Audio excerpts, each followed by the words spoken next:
முருக பெருமாளுக்கு முதல் மனைவியாக தெய்வயானி தெய்வயானி தெய்வயானி என பெயர் பெற்று சீரும் சிறப்போடு வாழ்ந்து வருகிறேன். என் சுவாமியை பார்க்க வேண்டும், சென்று வருகிறேன்.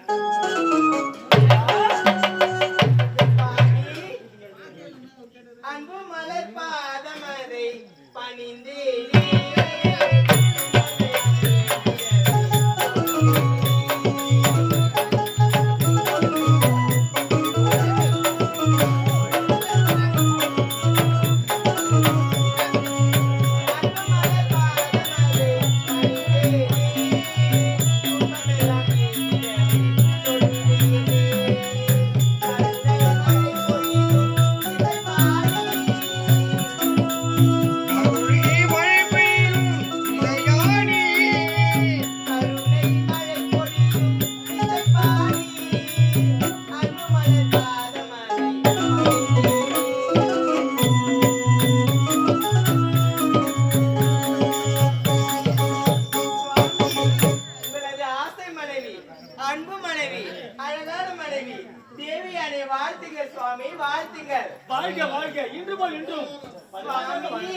எப்படி தெரியுமா?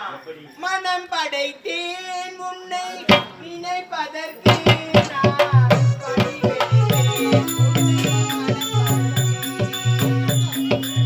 மனம் படைத்தேன் உன்னை மணப்பதற்கு நான் படுவெடுத்தேன் உன்னை அழைப்பதற்கு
போங்க சுவாமி, நீங்க எப்பயுமே இப்படிதான் சொல்றீங்க.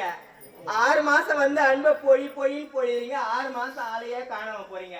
எங்கதான் போறீங்க, எங்கதான் வரீங்கன்னு ஒண்ணுமே தெரியல.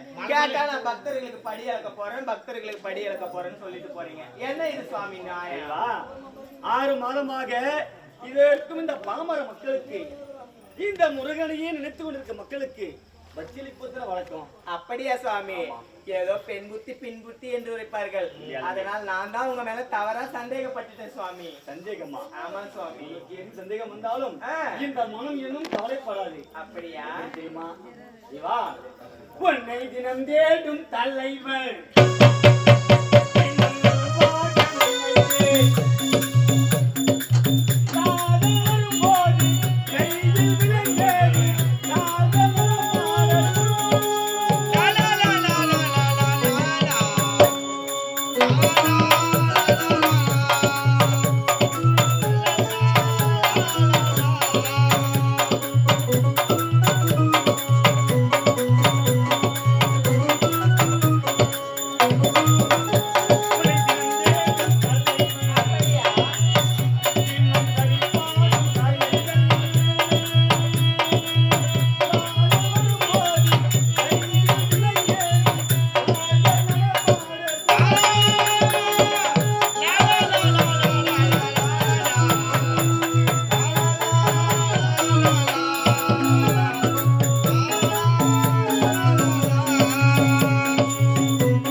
அளவு கடந்த ஆனந்தம். இதுபோல் என்றும் அந்த மக்களுக்கு நம்ம காட்சி அளிக்க வேண்டும் அல்லவா? எப்படி தெரியுமா?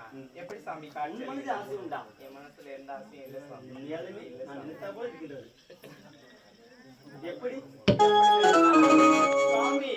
பூமாலை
மாட்டாயா? இப்படி ஆடிப்பாடி கொண்டிருந்தால் அனைத்து பாமர மக்களும் தன்னை வணங்குவதற்காக ஆளுநர் இருப்பார்கள். சென்று மக்களை பதில் வருகின்றேன். அப்படியா? வழிமதி விதிவைத்து காத்து